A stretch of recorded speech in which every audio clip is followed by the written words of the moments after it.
There will come a time in every person's life when everything seems to fall apart, when doors close, people walk away, plans fail, and all your efforts feel like they've been wasted. You feel alone, defeated, and on the edge of giving up.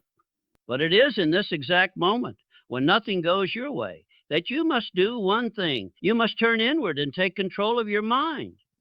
Napoleon Hill once said, every adversity, every failure, every heartache carries with it the seed of an equal or greater benefit. But those seeds don't bloom unless you water them with belief, discipline, and courage. When life hits you the hardest, you have a choice. You can either break or you can break through. Start by asking yourself this question: what is this challenge trying to teach me? Not why it happened, not who to blame, but what can I learn? Because when nothing goes your way, life is giving you a mirror, not a punishment. It's giving you a chance to rise, to grow, and to prove to yourself that you're built for more than just easy wins. Do not let failure define you. Let it refine you. Napoleon Hill taught us that definiteness of purpose, knowing exactly what you want, is the starting point of all success. But that purpose will be tested. And often the test comes when everything is falling apart. That's not coincidence, it's preparation. You were never promised an easy life, but you were promised the power to choose how you respond. When nothing goes your way, control your thoughts because your mind is the battleground. Think in terms of solutions, not problems. Keep showing up because success often waits for the one who outlasts the storm. Feed your vision, see it clearly, feel it deeply, and walk toward it daily, no matter how far away it seems. Surround yourself with strength. Not everyone will understand your journey, but you must walk it anyway. You see, winners don't escape struggle. They embrace it. They use it as fuel. They let the pain sharpen their purpose. They let the hardship build their mental muscle. So if nothing is going your way today, good. That means you're in the place where most people quit, but you were born to rise.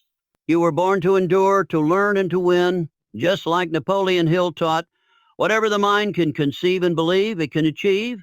But the believing part, that's tested when nothing goes your way. That's when you must hold on the tightest. So don't run from the storm. Step into it. Because the version of you who will walk out on the other side is stronger, wiser, and unstoppable. Now repeat this to yourself. This is not the end. This is my turning point. Do then, I promise, you won't just survive this moment. You'll come back stronger. When life feels like it's crashing down and everything seems to go wrong, it's easy to believe that you're being punished or that life is unfair. But Napoleon Hill reminds us of a deeper truth. Every adversity, every failure, every heartache carries with it the seed of an equal or greater benefit. This isn't just a motivational phrase. It's a mental principle that separates those who grow through challenges from those who get crushed by them. Adversity is never comfortable. It disrupts our plans, shakes our confidence, and tests our limits. But inside every difficult experience lies an opportunity, a hidden lesson, a new perspective, or a strength you didn't know you had. Most people don't find these benefits because they're too focused on the pain, the disappointment, or the loss. But those who learn to search for the seed in the soil of hardship often find exactly what they need to level up. Consider this. If everything in life was easy, you'd never grow. You wouldn't need resilience, creativity, or discipline. Adversity is the gym where your mental muscles are trained. It forces you to become more resourceful, more focused, more committed. You develop qualities in the storm that you would never develop in calm weather. When you hit rock bottom, you begin to see what really matters and who you really are. That job you didn't get may have pushed you to develop skills that opened a better door. That relationship that ended may have led you to discover your self-worth. That failure you feared may have sparked an idea that changed your path completely. But none of that is possible if you let the adversity define you. You must look at challenges not as blocks, but as bridges. Bridges to growth, awareness, and higher ground. This doesn't mean adversity feels good. It doesn't mean you won't experience sadness, fear, or anger, but the key is to move through those emotions without being controlled by them. The moment you say, what can I learn from this? How can this make me better? You begin to reclaim your power. The pain doesn't disappear, but it starts to serve you. Think of adversity as a teacher. It's not gentle, but it's effective. It shows you where you need to grow, what you need to let go of, and who you need to become. If you're going through something tough right now, remind yourself that this moment can be the turning point. The greater the pressure, the more potential you have to be shaped into something extraordinary. The seed of benefit is always there. But you must be the one to dig for it, nurture it, and grow it into something that serves your future. Adversity isn't the end. It's the beginning of a new strength you didn't know you had. When everything around you falls into chaos, plans collapsing, people leaving, life spiraling out of control, the first place that feels the impact is your mind. Confusion creeps in. Fear takes over. Doubt begins to whisper that maybe you're not good enough, not strong enough, not ready. In moments like this, your most powerful asset is not outside of you. It's within. Napoleon Hill understood this deeply when he taught that, well, you have absolute control only over one thing, your thoughts. Chaos is loud. It demands your attention. It makes you feel like you must react immediately, that everything must be fixed now. But reacting without clarity is dangerous. You don't need to fix the outer world first. You need to master the inner one, because the mind is the control tower of your life. If it becomes overwhelmed, distracted, or fearful, your decisions follow that same direction. But if you learn to take hold of your thoughts, even in the worst storm, you remain powerful, grounded, and unshakable. Mastering your mind doesn't mean ignoring reality or pretending everything is okay. It means being aware of your emotions and refusing to be ruled by them.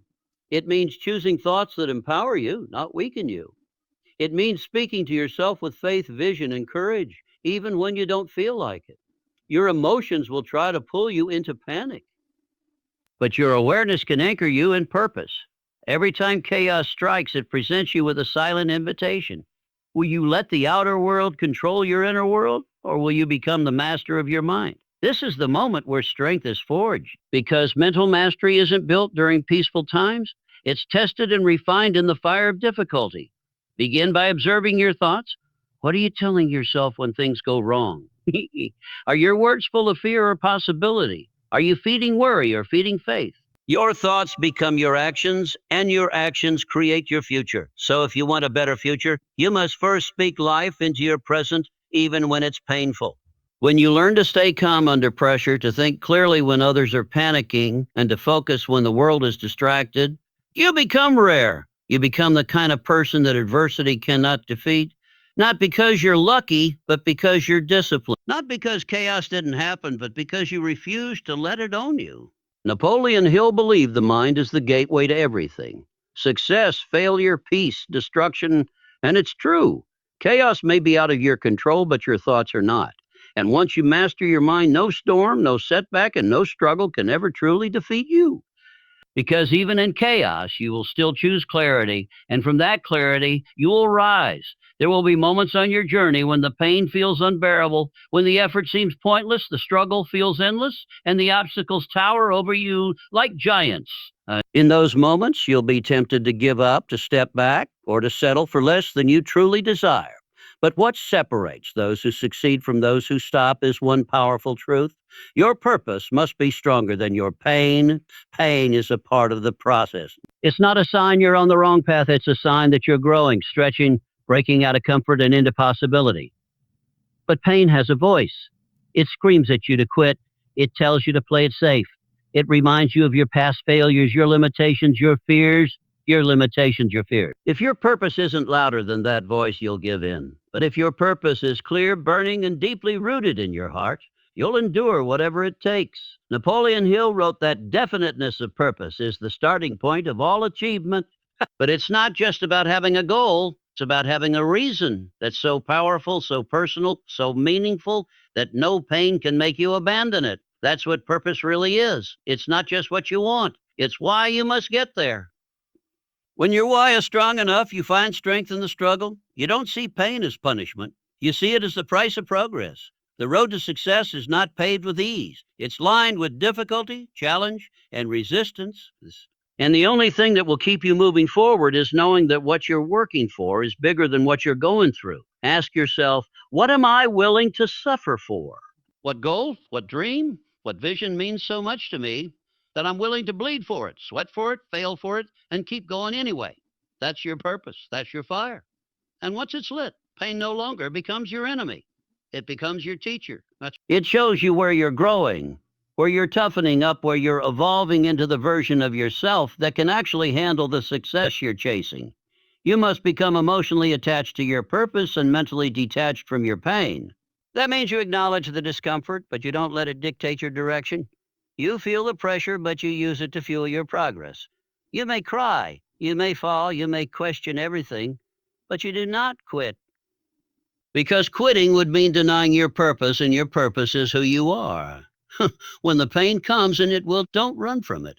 Rise through it. Remind yourself that every tear, every setback, every hard day is shaping you into the person who is worthy of the dream. Your purpose is not just a destination. It's the anchor that keeps you steady when the storm tries to throw you off course. Let your purpose be bigger than your pain, and there will be no limit to how far you can go. The difference between those who win and those who give up is not talent, intelligence, or luck. It's persistence.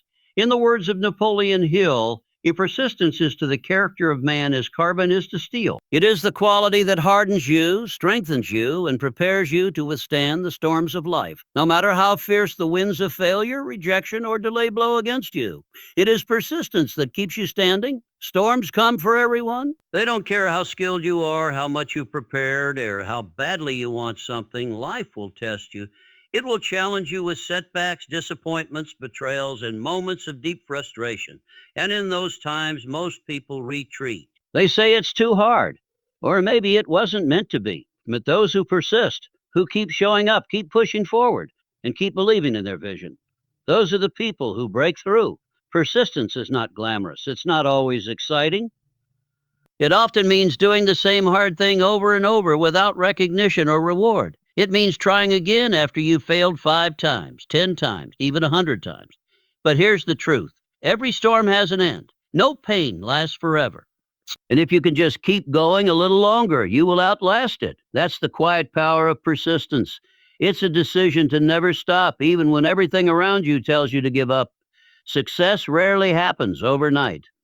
What looks like an overnight success to the world is usually the result of years of persistence, of pushing through fear, ignoring doubts, and standing firm in the face of failure. The people we admire most, the legends and leaders who changed history, were not immune to struggle.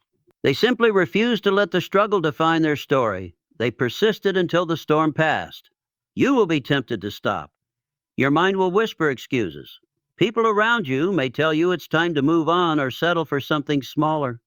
But if your dream still burns inside you, if your goal still matters deeply, you must persist, even if it's slow, even if it's messy, even if progress is invisible for a while, because persistence compounds. Every step you take adds up. Every hour you invest adds strength to your foundation. When you persist, you become unstoppable, not because you are unbreakable, but because you refuse to stay broken, not because the path is easy, but because you've decided you won't quit until you get there. You learn to adapt, to grow, to find new ways forward.